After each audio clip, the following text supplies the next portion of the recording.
Galates chapitre 4, à partir du verset 1. Je lis dans la version Louis II. Or, aussi longtemps que l'héritier est enfant, je dis qu'il ne diffère en rien d'un esclave, quoiqu'il soit le maître de tout. Mais il est sous des tuteurs et des administrateurs jusqu'au temps marqué par le Père. Nous aussi, de la même manière que lorsque nous étions enfants, nous étions sous l'esclavage des rudiments du monde. Mais lorsque les temps ont été accomplis, Dieu a envoyé son Fils, né d'une femme, né sous la loi, afin qu'il rachetât ceux qui étaient sous la loi, afin que nous réussissions l'adoption. Et parce que vous êtes fils de Dieu, Dieu a envoyé dans vos cœurs l'esprit de son Fils, lequel crie « Abba, Père ». Ainsi, tu n'es plus esclave, mais fils. Et tu es fils. Tu es aussi héritier par la grâce de Dieu. Amen. La Bible dit que hier, nous étions esclaves. Mais au temps marqué, parce que Dieu travaille constamment en notre faveur, Christ est venu. Non seulement il est venu, mais il nous a donné de le connaître. Et parce que nous l'avons connu, nous ne sommes plus des esclaves. Nous sommes enfants de Dieu. Et si nous sommes enfants de Dieu, nous sommes héritiers de Dieu par le travail que Jésus-Christ a accompli. Gloire à Dieu. L'agneau de Dieu travaille en ta faveur et son sang a coulé pour que tu ne sois plus à la merci des méchants. Il a payé à la justice de Dieu tout ce qu'il fallait payer. Et toi et moi, nous sommes devenus enfants de Dieu. C'est pour ça que nous allons lui dire merci. Nous allons regarder à ce qu'il a fait. La Bible dit qu'il est né d'une femme, lui qui est Dieu, pour toi et pour moi. Debout, couché, à genoux, ne te retiens pas. Avec le groupe musical, nous allons chanter et élever ce Dieu grand, ce Dieu vivant.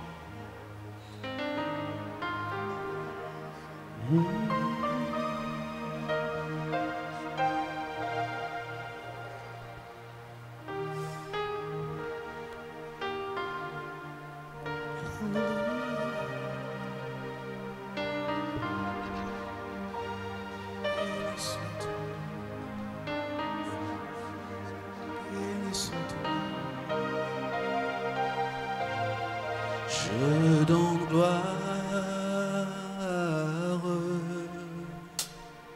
gloire, gloire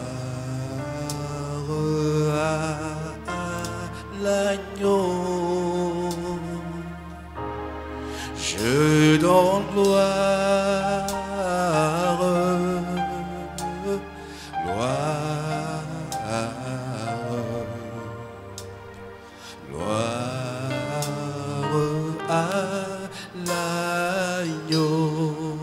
Je donne gloire, je donne gloire, je donne gloire, gloire à l'agneau,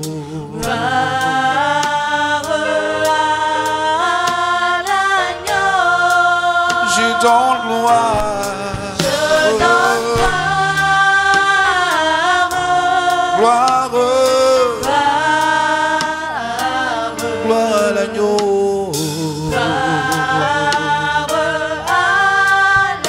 Oh. donne gloire. Je donne gloire. Gloire à l'agneau. Assis à la droite du Père. À l'agneau ressuscité. Je donne gloire. Oui, je donne gloire. Gloire à l'agneau.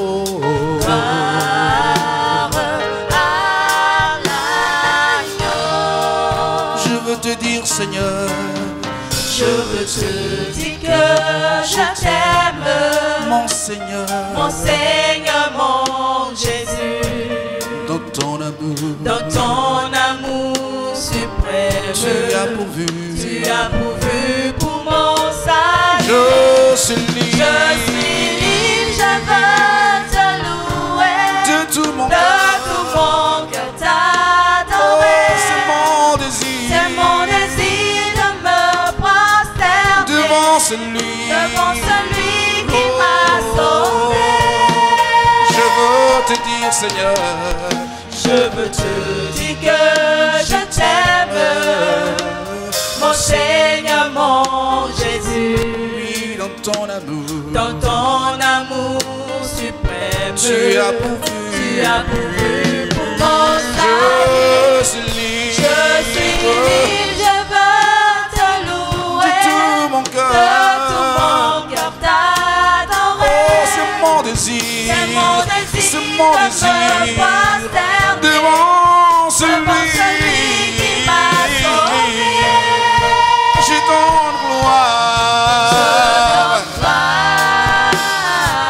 Je donne gloire. Gloire à l'agneau. Le ressuscité. L'agneau parfait. Je donne gloire. Je donne gloire. Gloire à l'agneau. Oui, je donne gloire. Je donne gloire à l'agneau, à celui qui vit à jamais, qui m'a racheté.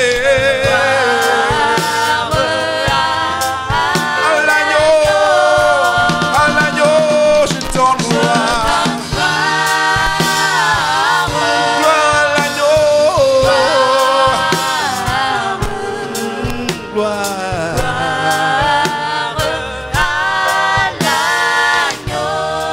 Je veux te dire, Seigneur, Je veux te dire que que je je t'aime, t'aime, mon Seigneur.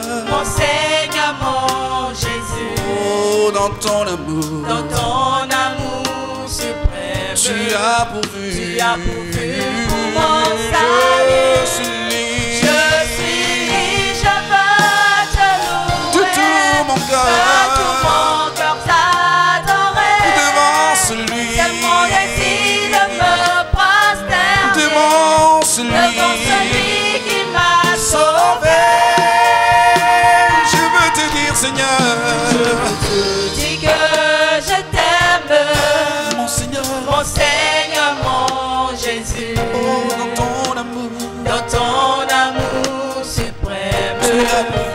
Tu as pourvu Seigneur, pour mon salut. je suis Je libre suis libre, je veux te louer. de tout mon De cœur. tout mon cœur t'adorer. C'est mon désir, C'est mon désir de me c'est mon prosterner désir devant devant celui, celui qui devant m'a celui, sauvé. je donne gloire. Je donne gloire. Je donne gloire. Gloire à l'agneau. Gloire à l'agneau. Je donne gloire. Je donne gloire.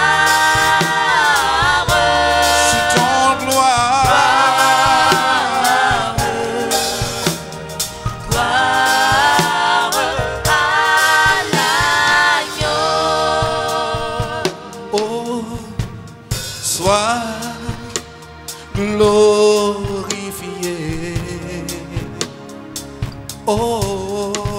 sois glorifié.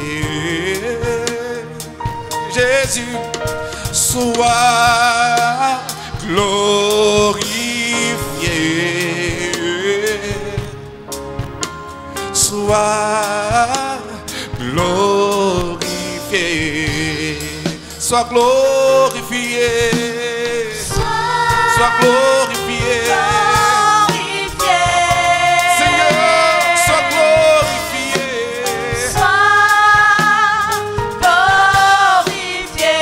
Oh, sois glorifié. Sois glorifié. Glorifié. Jésus, notre roi, sois glorifié. Seigneur, sois élevé, sois élevé, élevé, au-dessus de tous les noms, au-dessus de toute puissance. Sois élevé, sois élevé. Oh, oh. Tu le mérites, Seigneur, sois élevé. Oh Jésus, sois magnifié.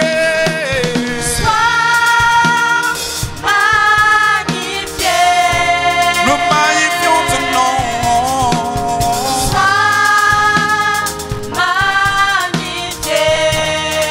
Sois magnifié dans les cieux. Sois magnifié sur la terre.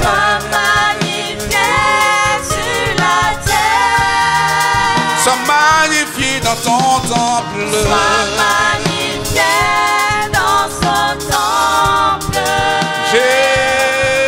Jésus, Jésus, sois magnifié.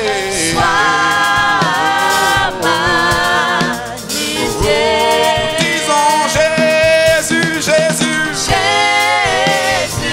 Jésus notre roi. Jésus le glorifié. Oh Jésus, Jésus, Jésus le prince de paix. Sois glorifié.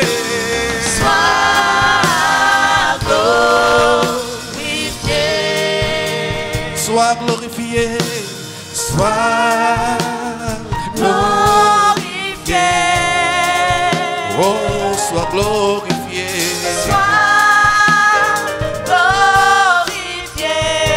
El Shaddai, sois glorifié. Tendre Père, de ton puissant nom, sois glorifié. Oh Jésus. Aujourd'hui, nous allons continuer dans cette vision sur la méditation au sujet de notre identité. Nous prenons un cas d'étude, le cas de Moïse. Tout le monde écrit le cas de Moïse. Dans Exode 3,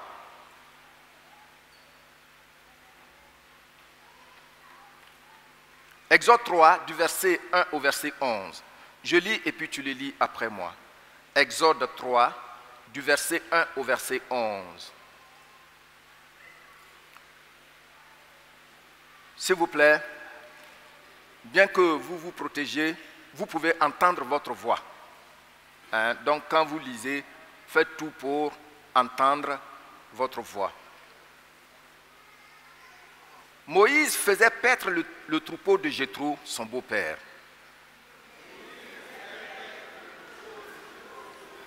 Sacrificateur de Madian. Et il mena le troupeau derrière le désert. Et vint à la montagne de Dieu à Horeb. L'ange de l'Éternel lui apparut dans une flamme de feu Au milieu d'un buisson, Moïse regarda. Et voici, le buisson était tout en feu. Et le buisson ne se consumait point. Moïse dit, je veux me détourner pour voir quelle est cette grande vision. Et pourquoi le buisson ne se consume point? L'Éternel vit qu'il se détournait pour voir. Et Dieu l'appela du milieu du buisson. Et dit, Moïse, Moïse. Et il répondit, me voici. Dieu dit, n'approche pas d'ici, ôte tes souliers de tes pieds, car le lieu sur lequel tu te tiens est une terre sainte. Et il ajouta, je suis le Dieu de ton père, le Dieu d'Abraham, le Dieu d'Isaac et le Dieu de Jacob. Moïse se cacha le visage, car il craignait de regarder Dieu. L'Éternel dit, j'ai vu la souffrance de mon peuple qui est en Égypte, et j'ai entendu les cris que lui font pousser ses oppresseurs, car je connais ses douleurs. Je suis descendu pour le délivrer de la main des Égyptiens et pour le faire monter de ce pays dans un bon et vaste pays, dans un pays où coule le lait et le miel, dans les lieux qu'habitent les Cananéens, les Hétiens, les Amoréens, les Phérésiens, les Héviens et les Jébusiens. Voici, les cris d'Israël sont venus jusqu'à moi. Et j'ai vu l'oppression que leur font souffrir les Égyptiens. Maintenant, va. Je t'enverrai auprès de Pharaon. Et tu feras sortir d'Égypte mon peuple, les enfants d'Israël. Moïse dit à Dieu, qui suis-je pour aller vers Pharaon, pour faire sortir d'Égypte les enfants d'Israël?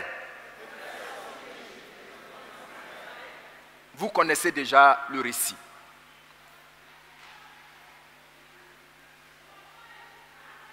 Dieu appelle Moïse. Pourquoi?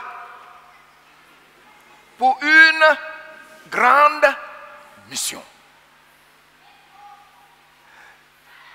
La mission qui lui est confiée, ce n'est pas une mission comme on voit souvent des situations décrites à la radio, à la télévision, où on fait une mission pour aller délivrer des otages.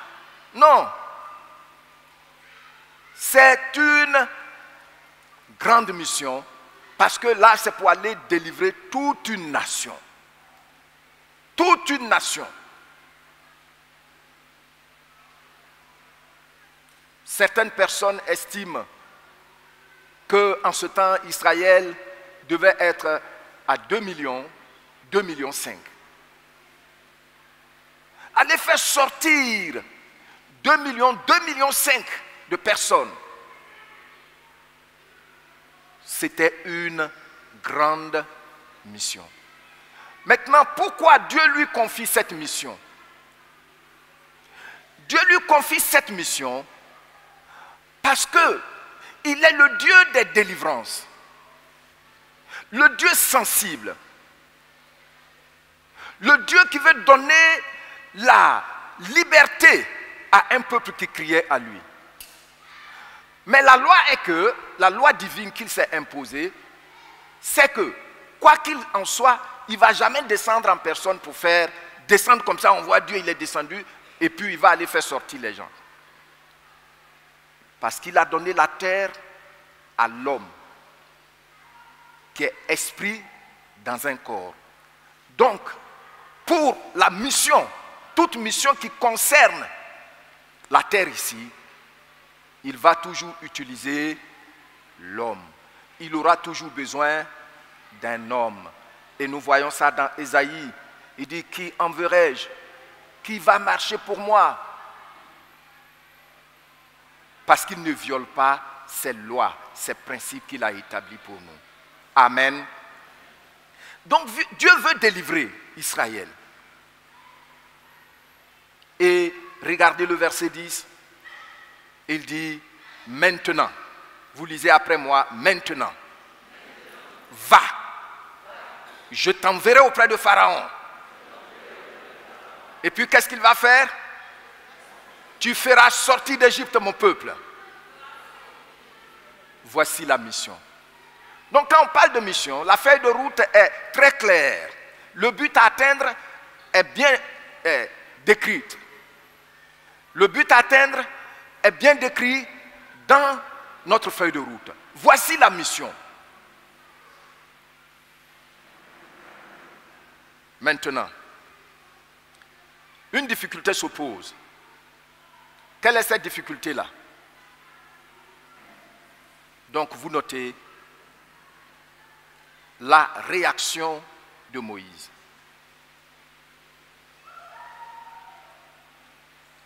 Tout le monde dit avec moi, la réaction de Moïse. Est-ce que Moïse, quand Dieu dit « je t'envoie », voyez-vous que Dieu l'a appelé par son nom. Quand nous regardons bien le texte, Dieu l'a appelé par son nom. Ensuite, Dieu s'est présenté clairement à lui qui lui il est. Dieu dit « je suis le Dieu de ton père ». Ouais, Dieu, il s'identifie clairement à Moïse. Je suis le Dieu de ton père, Abraham, et puis il dit tout. Maintenant, mon peuple crie, et ses douleurs sont montées jusqu'à moi. Est-ce que tu sais qu'actuellement, il y a des gens dont les douleurs montent jusqu'à Dieu, et ces personnes n'attendent que toi? Moi, je suis pasteur, je vais aller même, ils ne vont pas me recevoir. Dieu t'attend. Amen. Donc Dieu prend le temps de parler à Moïse, mais voici sa réaction. Quelle est la réaction de Moïse? Regardez le verset 11. Quelle est sa réaction? Il dit, qui suis-je? Vous voyez, non? Qui suis-je? Moi. Qui suis-je? Ça veut dire que Moïse sait qu'a priori, ce que je dois faire dépend de qui je suis. Et donc je suis conscient. La mission repose sur qui je suis. Tant qu'on n'est pas capable de découvrir qui nous sommes, bien-aimés, notre vie chrétienne sera tout le temps aller à l'église, revenir. Aller à l'église, revenir. Danser, demander compris pour nous. Et puis, ça s'arrête là. Qui suis-je? En d'autres termes, on peut dire que Moïse avait une crise d'identité. Moïse ne connaissait pas qui il était, malgré que c'était un érudit. Il ne faut pas voir quand on parle de Moïse que c'est dans l'ancien temps. Non! Moïse a étudié dans l'une des universités les plus prestigieuses de son temps, l'université de Pharaon en Égypte. Donc ce n'est pas un ignorant. Moïse était docteur. Vous savez, Dieu prend le temps de nous former pour notre mission avant qu'on ne le sache. Dieu prend le temps de te former pour ta mission avant que tu ne le saches.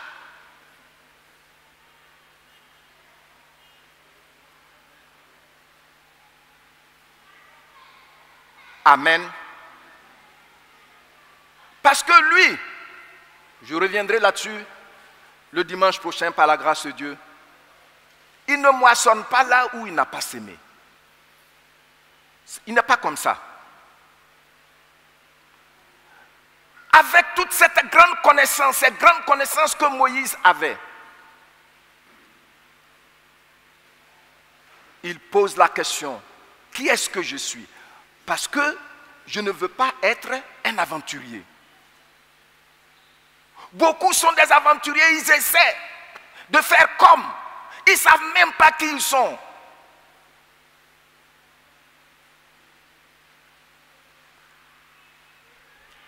Alors, Moïse a connu une crise identitaire, malgré tout son niveau d'éducation, malgré cette bonne formation qu'il a eue. Regardez.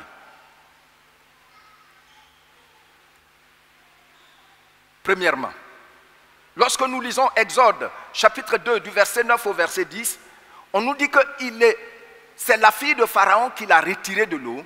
Et puis qu'est-ce qu'elle a fait? Elle a pris Moïse comme son fils. Donc Moïse est qui? Égyptien.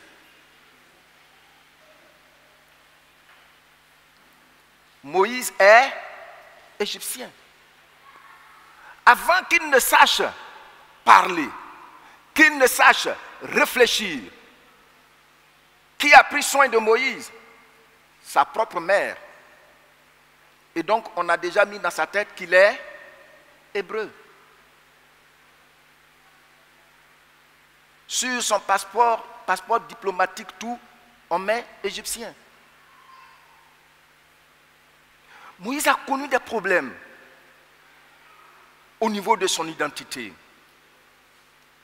Et nous voyons, la Bible dit, dans Exode chapitre 2, le verset 10, quand il eut grandi, elle l'amena, c'est-à-dire la maman de Moïse, a amené Moïse à la fille de Pharaon. Et il fut pour elle comme un fils. Elle lui donna le nom de Moïse, car, dit-elle, je l'ai retiré des eaux. Mais Moïse, est-il un poisson? Est-il un crocodile? Surtout qui était le signe de Pharaon. Crise identitaire. De par celle qui l'a allaité, chaque jour qu'elle allaitait Moïse, elle parlait à ses oreilles, tu es hébreu. Fils d'hébreu. Tu n'es pas égyptien. Sa sœur lui parlait à l'oreille. Son grand frère lui parlait aussi, en jouant. Et donc, avec cette identité, il s'aperçoit qu'à un certain moment, on le fait entrer au palais parce qu'il est égyptien. Déjà, ça pose problème. Lorsque nous lisons le chapitre 2 du verset 11 au verset 14 d'Exode, Moïse commence à se poser, il est troublé sur son identité parce que quoi? Il est rejeté par les Hébreux. Ce passage nous dit que les Hébreux étaient en train de se quereller.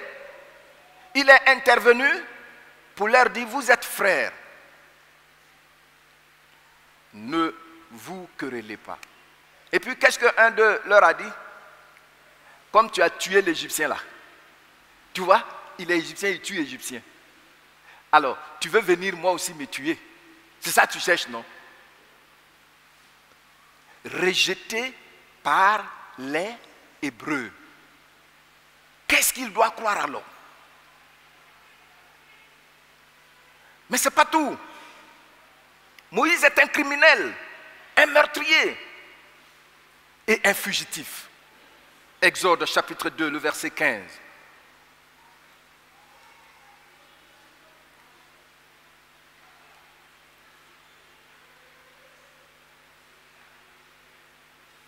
Alors, Moïse s'enfuit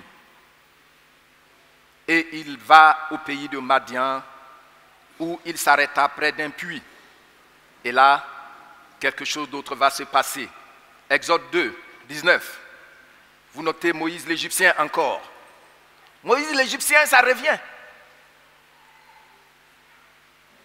Et ce qui va le troubler davantage. Exode 2, 19. Parce que ce jour-là, les filles de Jéthro, qui étaient bergères, étaient rentrées un peu plus tôt que d'habitude à la maison. Alors leur père leur demande, mais comment se fait-il qu'aujourd'hui vous êtes rentrés de si tôt? Jéthro avait 7 filles. Et elles ont dit, c'est parce qu'on a trouvé auprès du puits un Égyptien.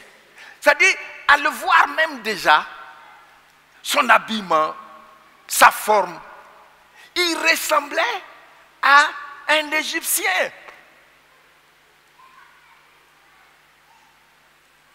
Vous voyez? Il ressemblait à un Égyptien. Donc les filles de Jéthro ont dit, c'est grâce à un Égyptien que aujourd'hui les bergers ne nous ont pas fait violence. Il nous a secourus. Alors, Jéthro dit, mais où est-il? Elles ont dit qu'il est au bord du puits là-bas.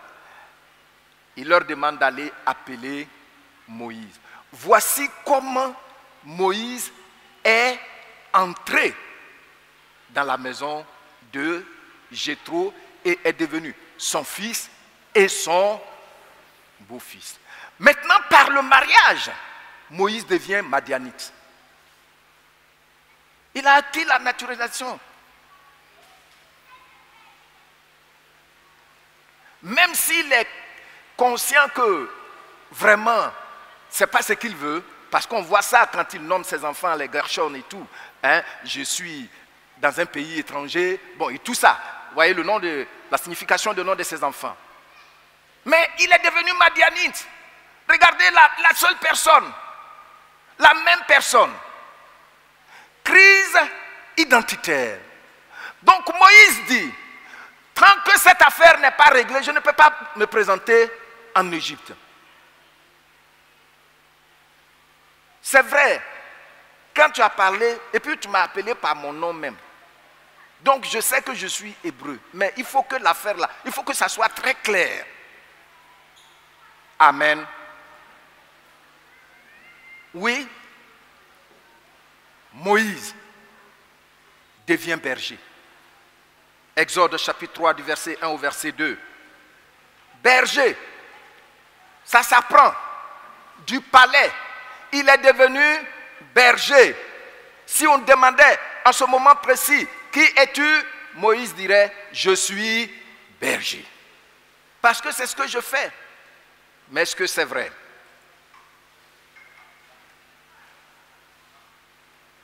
Et comme je l'ai dit, enfin, Moïse est madianite. Il a obtenu cette identité par alliance maritale. Voici pourquoi toute cette confusion dans l'esprit de Moïse. Et il sait. Vous savez, les gens qui sont nés dans les palais, une des choses que l'on cherche toujours, les parents, le roi, la reine-mère, la princesse, tout ça, ce qu'on cherche à communiquer à ceux qui naissent du trône, c'est que tu es prince. tu es roi potentiel. Tu es prince. Tu es roi potentiel. Tu es prince. Tu es roi potentiel. Et je vous ai dit que j'ai suivi cet enseignement et ça m'a tellement touché. Où l'enseignant disait que dans la cour royale d'Angleterre, dès que l'enfant sait parler, on commet quelqu'un qui lui apprend comment parler. On commet quelqu'un qui lui apprend comment marcher. Il ne doit pas marcher en désordre comme ça. Non. Tu dois marcher pour montrer que tes pensées sont droites. Il ne doit pas s'habiller comme il veut. Non. Mais tout ça là, c'est-à-dire à partir du moment où il sait parler, on lui enseigne ça jusqu'à ce qu'il soit maintenant au grand public pour assumer ses responsabilités. Vous voyez? Question de lui dire, voici ton identité. Si tu n'en es pas convaincu, si tu ne l'acceptes pas, ici, tu ne peux pas assumer ta mission. Mais bien aimé,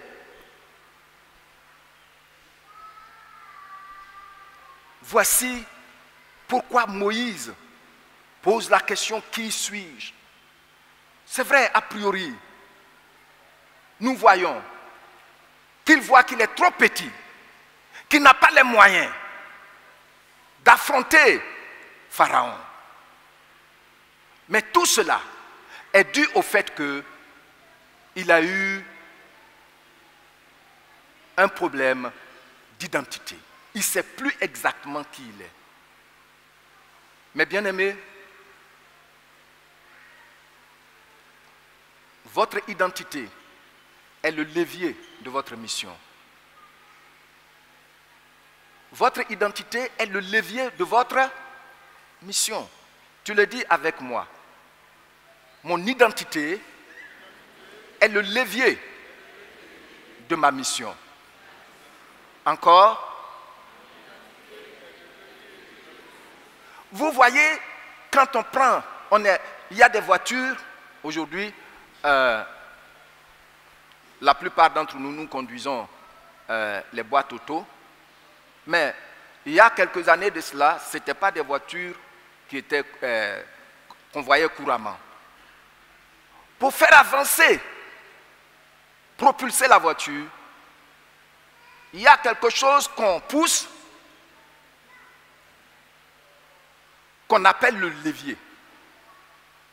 Quand tu pousses, tu appuies sur l'accélérateur et puis la voiture prend l'allure qu'il lui faut, l'allure que tu veux. Mais tant qu'on ne connaît pas qui nous sommes, mes bien-aimés, notre vie chrétienne sera une vie de dépendance, une vie d'escroc. Une vie d'escroc, c'est-à-dire je suis là pour escroquer les autres. Mais pas une vie de production.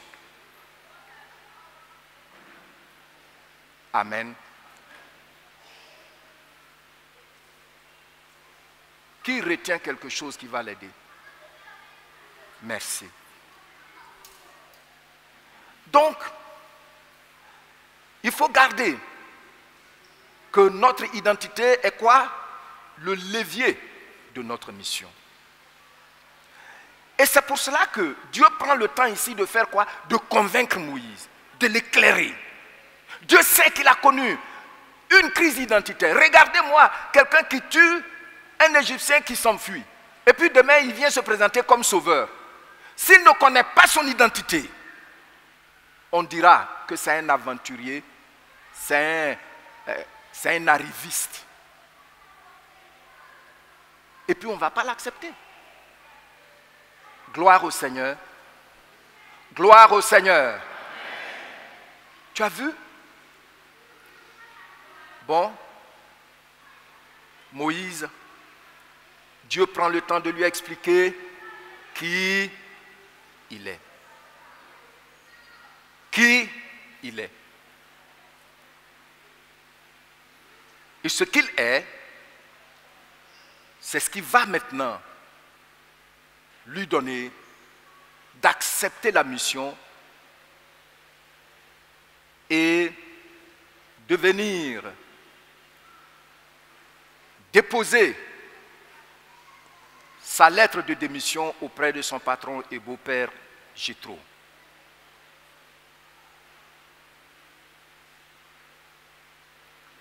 Je dis que notre mission repose sur notre identité. L'identité est permanente. Cette identité dont on parle là, ça nous définit sur la terre aussi bien que dans le monde invisible. Cette identité dont nous sommes en train de parler, ça nous définit dans la vie présente aussi bien que dans la vie après la tombe.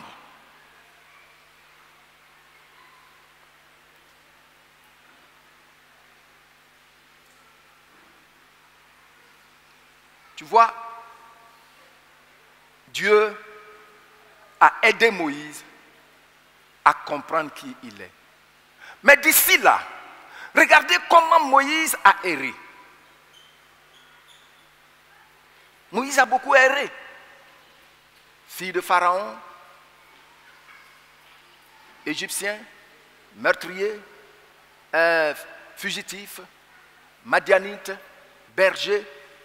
Quand tu ne connais pas ta mission, tu vas tout tenter pour avoir une image. Oh oui, aujourd'hui, on voit des gens, je suis tant. On voit tel, je suis tant aujourd'hui. Demain, je suis tant. Parce qu'ils ne savent pas qui ils sont. Notre identité, notez bien, nous conduit directement à notre mission. Notre identité nous conduit directement à notre mission. Le Seigneur Jésus pose la question à ses parents qui étaient revenus à l'âge de 12 ans, le chercher à Jérusalem. C'est étonnant qu'ils ne l'ont pas trouvé en train de jouer dans les rues de Jérusalem avec les enfants de son âge, mais au milieu des docteurs de la loi. Et les parents, sa maman, avec toute sa douceur dont la Bible parle, lui pose la question, pourquoi nous as-tu fait ça? Et il a dit, mais ne savez-vous pas que je dois m'occuper des affaires de qui? De mon père. C'est pourquoi il n'a pas erré. Beaucoup errent parce qu'ils ne connaissent pas leur identité. La conviction de ce que nous sommes nous conduit à la découverte irréfutable de notre mission. Pourquoi Dieu nous a amenés sur cette terre? Aucune personne n'est née sans mission de la part de Dieu.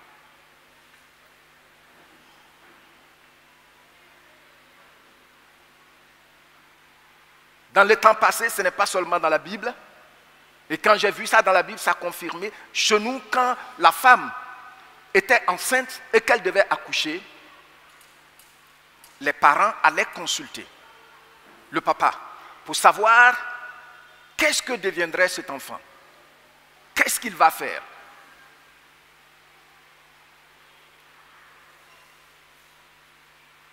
Les mages, Jésus est né, ils ont vu tout de suite qu'il est roi. Ils ont vu tout de suite qu'il est sauveur.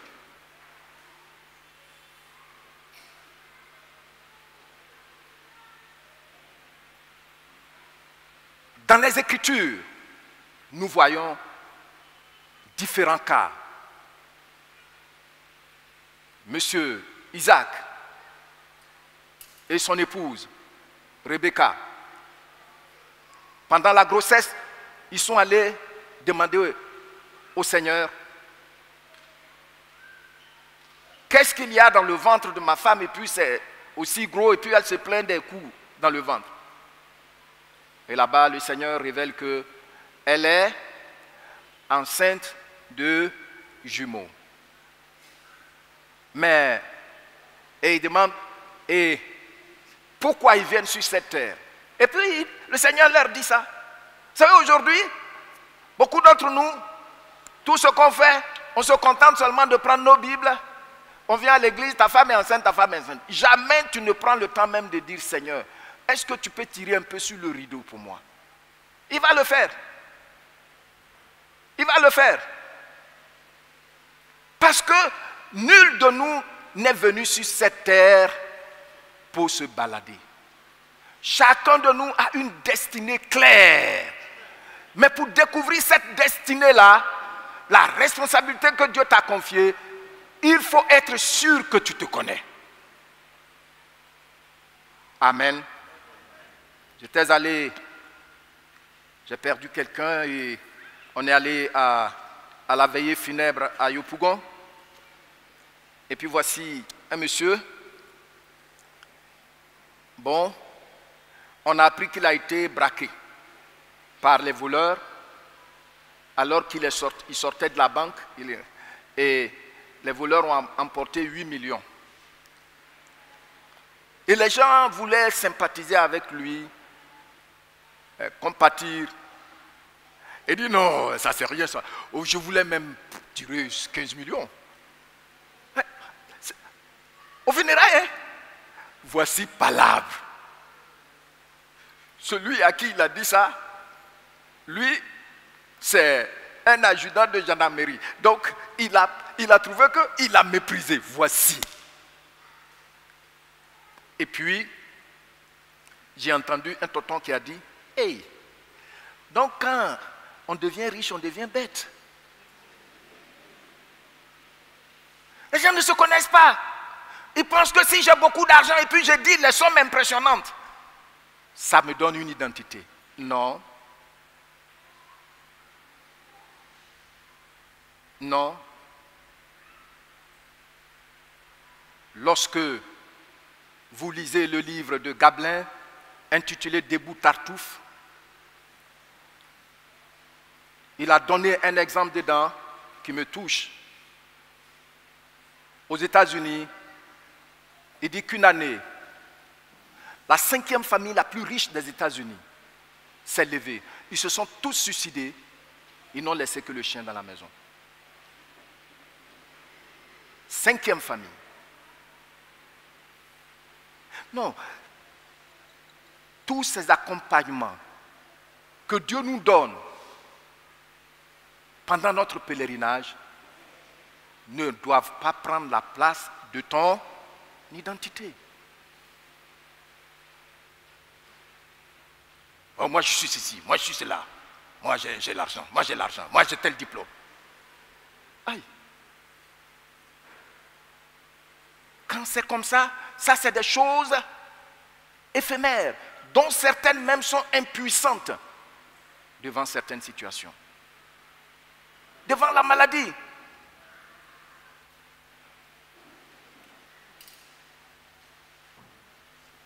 Tu vas beau voir tous les médecins qui sont très qualifiés. Mais si Dieu, dans sa compassion, n'étend pas sa main sur toi, ton argent ne pourra pas te communiquer la santé. C'est pourquoi il faut que chacun de nous prenne le temps de voir son identité. Maintenant, passons à l'application personnelle, à l'application de la situation de Moïse à nos vies. À cause du glorieux choix de Dieu sur ta vie et de la glorieuse mission qu'il avait pour toi, très tôt, Satan a pris ses dispositions. Vous voyez ici, Satan a pris ses dispositions très tôt. Peut-être même c'est à cause de Moïse seul. Oh, mais notre Dieu est le Dieu de sagesse. Dis, mon Dieu est le Dieu de sagesse. Encore. Et dis avec moi, il a le pouvoir suffisant de m'épargner pour accomplir ma mission. Le diable, parce que déjà Pharaon a eu peur qu'un jour le peuple va partir, il a dit, certainement il aura un sauveur parmi ce peuple-là. Il faut tuer tous les garçons. Laissez les filles. On va s'occuper d'elles. Et vous voyez ce qui s'est passé? Ce qu'il redoutait, Dieu l'a amené dans son palais. Oui, le sauveur qu'il redoutait et puis il a tué les gens là. C'est lui, Dieu a amené dans son palais, il faut le former en attendant pour qu'il connaisse un peu tout ce qui se passe ici. Notre Dieu est le Dieu de sagesse. Il y a des gens dont Satan a froissé l'identité depuis leur enfance. Depuis leur enfance. Ils ne savent même pas qui ils sont. On est dans des costumes, dans de belles voitures. Il y en a même qui pensent que si je peux rouler dans telle gamme de voitures, alors on saura que je suis important. Quand je descends et puis je marche, hein, et puis ils ont des airs, on saura que je suis très important. Allez-y à la casse. Vous allez voir, peut-être même qu'il y a des voitures, il y a des caracasses là-bas pour lesquelles des gens ont sacrifié leurs enfants pour acheter. C'est des illusions. Ce que tu es transcende toutes ces choses. Ton identité est visible dans le monde invisible. Le monde spirituel connaît qui tu es. Alors l'ennemi a commencé très tôt à te froisser, à me froisser. Moi je me souviens, moi je suis le dernier fils de ma maman. Sur 5 enfants. D'un, je ne devais pas aller à l'école. Pourquoi? Parce que tout le monde, mes aînés sont partis, ils sont allés nulle part. Donc j'ai grandi avant d'aller à l'école. Et puis un jour, il y a eu un incident, et puis mon grand frère voulait me chicoter, mon aîné. Lui, il a été à l'école, mais jusqu'au CP2. Et quand il parle le français, si tu ne le vois pas, tu vas dire que c'est un blanc. Il chorbit. Mais je ne comprenais pas ce qu'il disait. Donc ce jour-là, mon père a créé un village. Et c'est un gros village. Et donc, quand les camions viennent pour prendre le cacao, bon, on est en brousse là-bas, on ne voit pas camion. On est content, on court. Pour aller, voyez, nous tournons tous auprès des camions là. Et puis après, quand tu prends un petit bâton et puis tu commences à boum, boum, boum, boum. Tu vois? Donc, je partais et oh, mon petit frère me suivait, je ne l'ai pas vu. Et puis le camion a failli le renverser. Donc mon frère aîné était furieux. Il a pris chicotte, il est venu. Et ma mère était dans la cuisine. Donc tout de suite, j'ai couru, je suis allé m'asseoir derrière maman, en tremblant. Et puis, quand mon grand frère est venu, maman lui a dit, tu ne toucheras pas à mon fils. Tu entends? Est-ce qu'il savait que son petit frère était derrière lui? Donc, mon grand frère, il a jeté son bâton, il est fâché, sa chicotte, il a jeté ça. Et puis il a dit des choses en français. Il a chorbi, je ne sais même pas ce qu'il a dit. Mais pour moi, il m'a insulté. Donc, quand le soir, quand maman a fini de préparer, on a fini de manger, je lui ai dit, maman, je ne voulais pas aller à l'école avant. Mais maintenant, je crois que je dois partir à l'école. Parce que pour eux, oui, mon grand frère va parler en français jusqu'à je ne comprends rien. C'est comme ça. Maman m'a dit, tu dis ça à ton papa? Je lui ai dit, lui, de toute façon, il savait que ça n'irait nulle part. Mais il m'a amené quand même. C'est comme ça que je suis allé à l'école.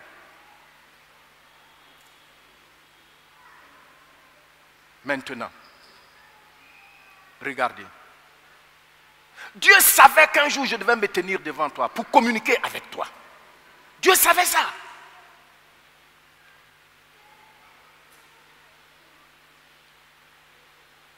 Dieu savait.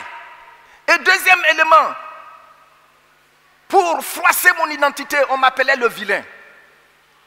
Mais je répondais avec joie. Voyez-vous, on m'appelait Kwame le vilain. J'ai dit oui. Je me souviens, j'ai mes grands-pères qui me demandaient d'eux, que parmi tous les enfants de ta maman, qui est vilain dedans? J'ai dit c'est moi. Vous voyez comment Satan procède? Et c'est à cause de ces genres de frustration que si le Saint-Esprit, l'Esprit de Dieu ne t'a pas vraiment pénétré, tes écailles ne pourront jamais tomber pour découvrir qui tu es. Or, quand tu ne connais pas qui tu es, tu te livres à l'orgueil, à beaucoup de choses, et tu perds tout le temps pendant ce pèlerinage à errer d'ici là. Voyez-vous, quelqu'un qu'on appelle vilain, le laid. Or, Satan savait que j'allais un jour, Dieu m'a préparé pour communiquer ses oracles à son peuple. À son peuple qui n'est pas soulard, à son peuple qui n'est pas drogué, à son peuple qui n'est pas prostitué, à son peuple qui est lucide, à son peuple qui est béni depuis le ciel.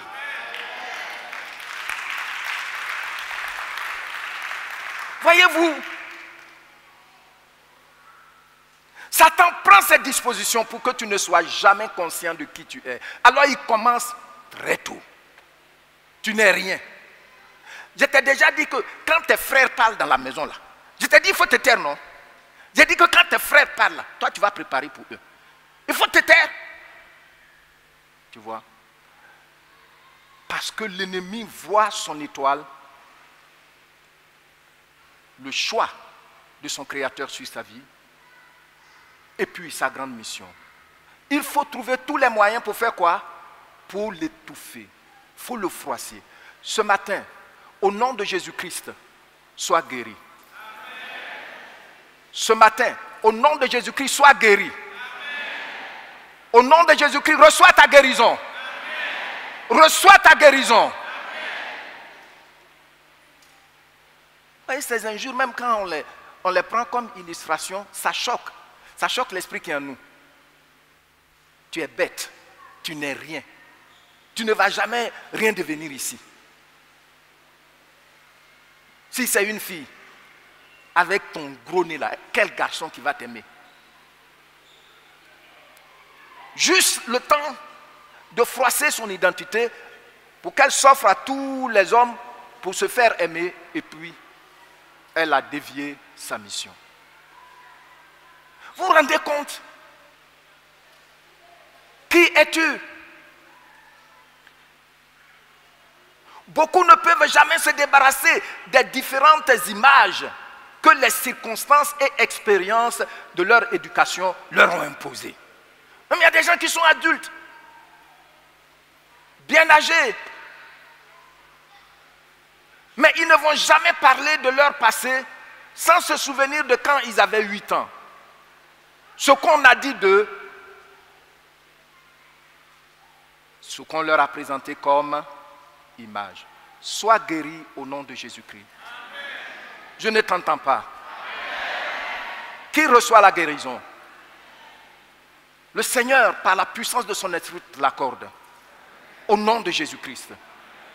Oui, j'ai découvert que un travail puissant que le Saint-Esprit fait, c'est de nous aider à nous retrouver nous-mêmes. À retrouver qui nous sommes par rapport à notre Créateur. Cette identité qui est permanente.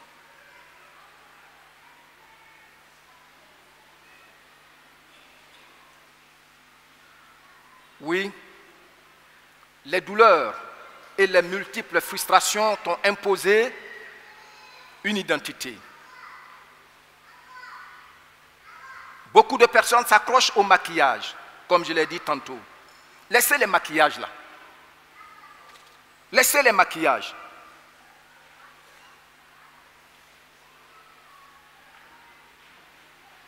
Laissez.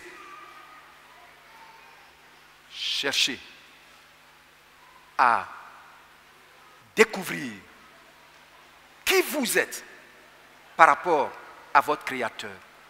Alors, vous allez découvrir aussi votre destinée, votre mission. C'est alors que vous allez réussir. Tous les hommes courent après une identité. Parce que c'est la première clé pour assumer sa mission. Tout le monde. Ce matin, quand je venais, très tôt le matin, j'ai vu un jeune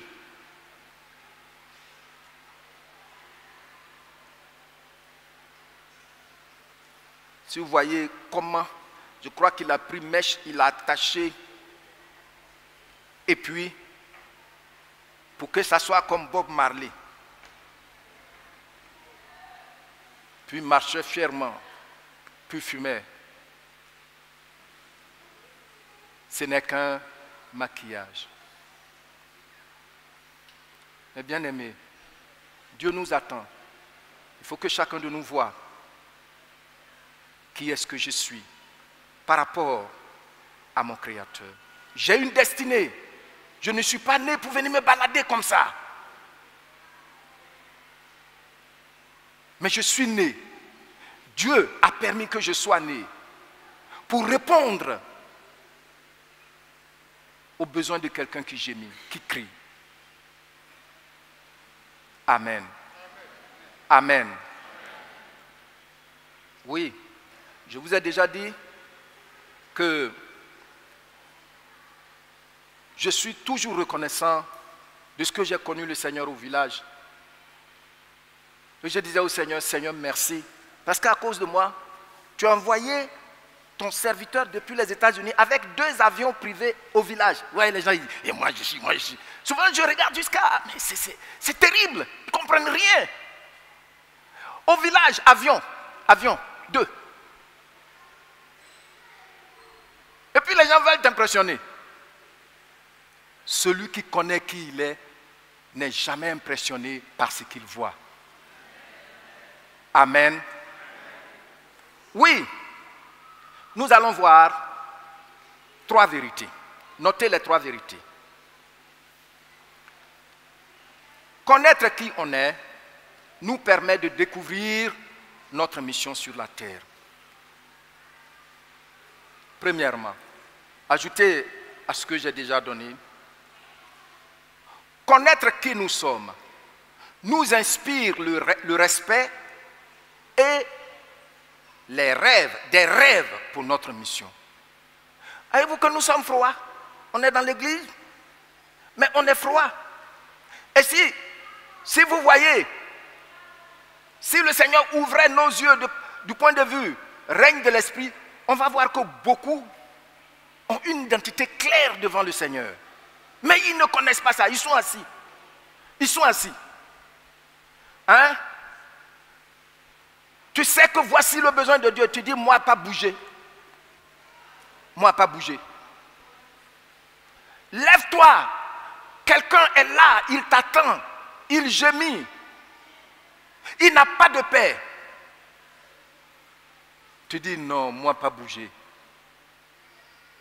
Moi pas bouger. Je ne bouge pas. C'est leur église.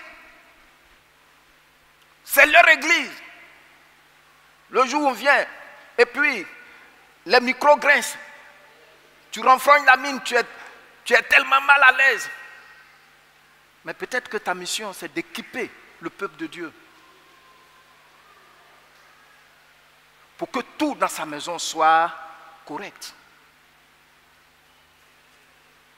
Amen.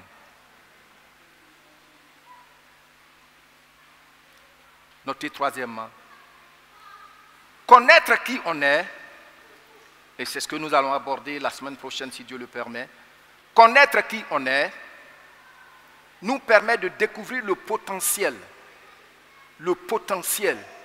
que Dieu a originellement déposé en nous.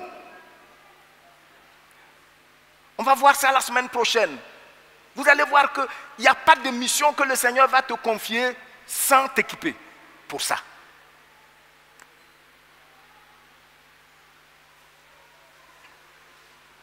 Pourquoi est-ce que j'ai aimé l'anglais? Je ne peux pas bien expliquer. Mais à un certain moment, j'ai compris pourquoi.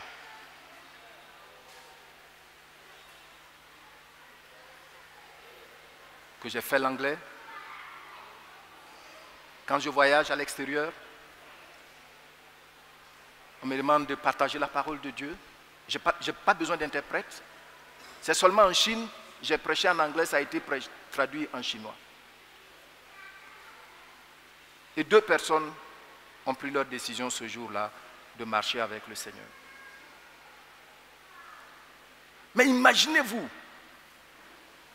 si Dieu ne m'avait pas équipé par rapport à cela. Quelqu'un parle, tu n'as rien compris mais tu souris. Et puis tu es dans une cage, un serviteur en cage, alors que le monde est ouvert. Tous les corps de métier là, c'est ouvert maintenant. C'est vrai qu'en anglais, ils ont un langage professionnel. Mais c'est une obligation. Mais regarde, tu es là, tu ne comprends rien. Tu ne peux même pas lire un livre de Miles Monroe. Tu ne peux même pas lire, écoutez, John Maxwell, tu ne peux pas lire. Or, la plupart de nos chrétiens aussi ne lisent pas.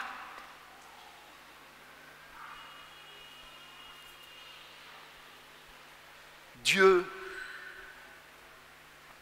te donne le potentiel de façon originelle par rapport à ta mission. Amen. Je ne t'entends pas.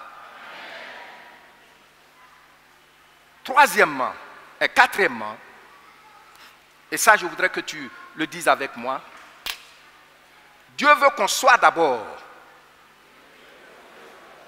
avant de faire. Dieu veut que je sois d'abord avant de faire.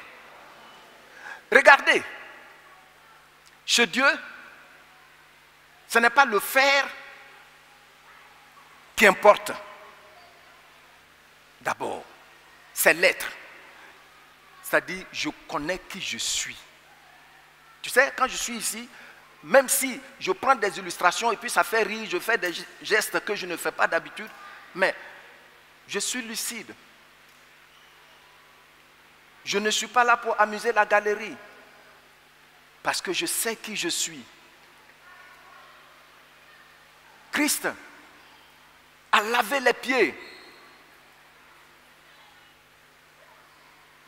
de ses disciples, parce qu'il sait qui il est. Amen. Et donc Dieu demande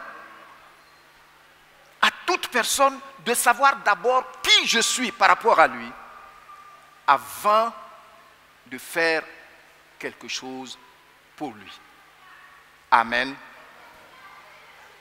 Donc finalement, on découvre que la vérité est que ce n'est plus vraiment nos talents qui intéressent Dieu. C'est qui nous sommes par rapport à lui. C'est qui nous sommes par rapport à lui qui peut faire fructifier nos talents pour lui. Moi j'ai fait telle chose pour Dieu, moi j'ai fait telle chose pour Dieu, moi j'ai fait telle chose pour Dieu. Mais qui es-tu pour lui? Quand tu sauras qui tu es pour lui, tu sauras que par lui, tu peux tout faire. Je vous conseille de lire le livre de Rick Warren, intitulé « Une vie motivée par l'essentiel ». Il met vraiment un accent sur cette vérité. Être toujours avant le faire. Être toujours avant le faire. Amen. Mes bien-aimés, nous allons terminer. Et je repose la question, qui es-tu? Par rapport à notre contexte, connais-tu ta vraie identité ou bien tu es toujours dans le flou au sujet de cette identité?